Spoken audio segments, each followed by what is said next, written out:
এই 5ই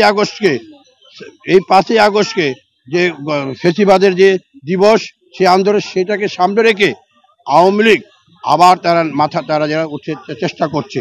আপনারা নিশ্চয়ই দেখেছেন দিল্লিতে শেখ হাসিনা বসে তার মন্ত্রীদের সাথে মিটিং করে পরামর্শ করে যাতে বাংলাদেশের অরাজকতা সৃষ্টি করা যায়, বাংলাদেশে একটি সন্ত্রাস সৃষ্টি করা যায়, সেই লক্ষ্যে তারা কাজ চালিয়ে যাচ্ছে।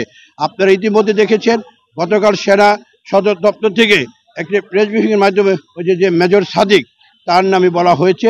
আমাদের প্রশ্ন এটাই, আজকে মেজর সাদিক 1 মাস যাবত তার কর্মস্থলে ছিল না, সেখানে তার কমান্ডিং অফিসার ছিল, অন্য নেতৃত্বে তার কি জবাব দিয়েছিল না? সে এতদিন কোথায় ছিল?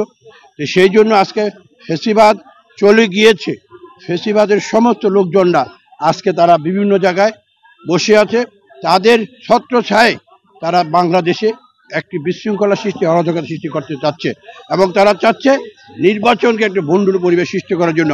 আমরা তাদেরকে হুঁশিয়ার করে দিতে চাই, কোনো কাজ হবে না। বাংলাদেশের মানুষ আপনাদেরকে প্রত্যাখ্যান করেছে, আপনাদেরকে বাংলাদেশের মানুষ কখনো আর বাংলাদেশের মানুষ আসতে দিবে না, আর আসতে পারবে না, কোনোদিনও সম্ভব না।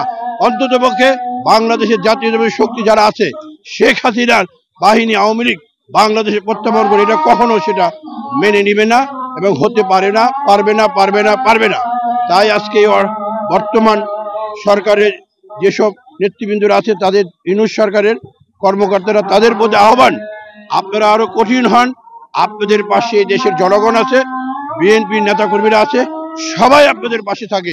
এই ফেসিবাদ যাতে করে বাংলাদেশে আর আবির্ভাব না হতে পারে, সেই জন্য আপনারা সর্বোচ্চ মহল থেকে আপনারা অভিযান চালিয়ে যান, তাদের গ্রেপ্তার করুন অবিলম্বে। এইসব এলাকায় যেসব আওয়ামী লীগের ফেসিবাদরা যারা মাথাচাড়া দিয়ে উঠতে চায়, আমাদের কাছে ইনফরমেশন আছে, তারা আবার চাচ্ছে এইসব এলাকায় একটা অরাজকতা সৃষ্টি করার জন্য, নির্বাচনকে একটি প্রশ্নবিদ্ধ করার জন্য। আমরা সেটা কখন হতে দিব না।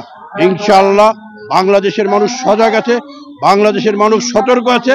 শেখ হাসিনার কোনো লোক বাংলাদেশে অরাজকতা সেটা কখনো মেনে নিতে পারবে না। সবাই ভালো থাকুন।